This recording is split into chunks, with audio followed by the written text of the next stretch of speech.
क्या आपने कभी सोचा है कि आखिर मुहर्रम जैसे पवित्र महीने में अगर कोई बड़ा राजनीतिक ऐलान हो जाए तो उसका असर कितना दूर तक जा सकता है।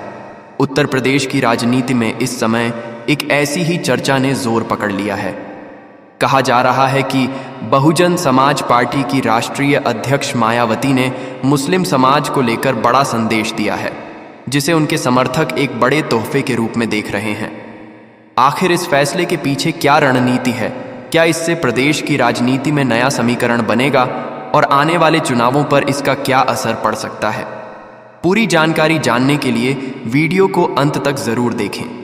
अगर आप हमारे चैनल पर पहली बार आए हैं तो चैनल को सब्सक्राइब करें, वीडियो को लाइक करें और बेल आइकन दबाना न भूलें ताकि ऐसी ही बड़ी राजनीतिक खबरें सबसे पहले आप तक पहुंचती रहें।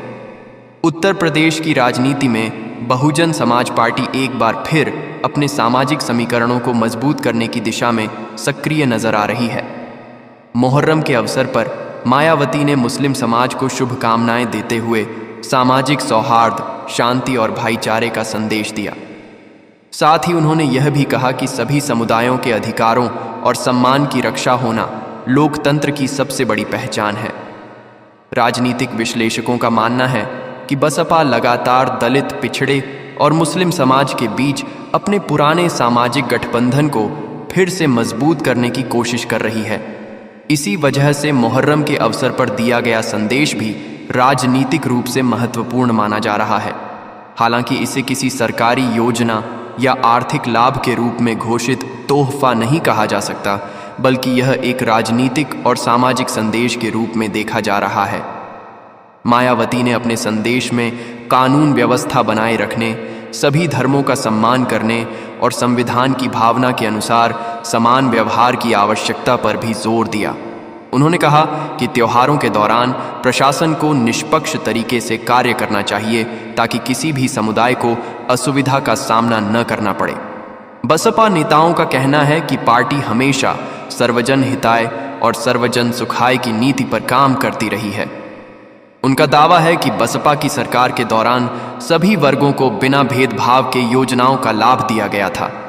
इसी कारण पार्टी आज भी सामाजिक न्याय और संवैधानिक अधिकारों की राजनीति करने का दावा करती है। दूसरी ओर विपक्षी दल इस तरह के संदेशों को आगामी चुनावों की रणनीति से जोड़कर देख रहे हैं। उनका कहना है कि उत्तर प्रदेश में बदलते राजनीतिक समीकरणों के बीच सभी दल मुस्लिम मतदाताओं को अपने पक्ष में करने का प्रयास कर रहे हैं। ऐसे में मुहर्रम जैसे अवसर पर दिए गए संदेशों का राजनीतिक महत्व स्वाभाविक रूप से बढ़ जाता है। राजनीतिक विशेषज्ञों का मानना है कि उत्तर प्रदेश में मुस्लिम मतदाता कई सीटों पर निर्णायक भूमिका निभाते हैं, इसलिए लगभग सभी प्रमुख दल समय समय पर इस समाज से जुड़े मुद्दों पर अपनी राय रखते हैं। बसपा भी इसी रणनीति के तहत अपने पुराने वोट बैंक को मजबूत करने का प्रयास कर रही है। हालांकि अब तक ऐसी कोई आधिकारिक घोषणा सामने नहीं आई है जिसमें मायावती ने मुहर्रम पर मुस्लिम समाज के लिए किसी विशेष आर्थिक पैकेज, योजना या सरकारी सुविधा का ऐलान किया हो। इसलिए सोशल मीडिया पर चल रहे कई दावों को बिना पुष्टि के सही नहीं माना जाना चाहिए। किसी भी खबर पर विश्वास करने से पहले आधिकारिक बयान या विश्वसनीय समाचार स्रोत की जानकारी जरूर देखनी चाहिए। फिलहाल इतना तय है कि मुहर्रम के अवसर पर मायावती का संदेश राजनीतिक चर्चा का विषय बना हुआ है। आने वाले समय में यह देखना दिलचस्प होगा कि बसपा अपने सामाजिक समीकरणों को किस तरह मजबूत करती है और इसका उत्तर प्रदेश की राजनीति पर कितना प्रभाव पड़ता है। अगर आपको यह जानकारी उपयोगी लगी हो तो वीडियो को लाइक करें, अपने दोस्तों के साथ शेयर करें और कमेंट करके ज़रूर बताएं कि क्या आपको लगता है कि इस तरह के संदेशों का चुनावी राजनीति पर बड़ा असर पड़ता है। ऐसी ही तथ्यात्मक और बड़ी राजनीतिक खबरों के लिए हमारे चैनल को सब्सक्राइब करना बिल्कुल न भूलें।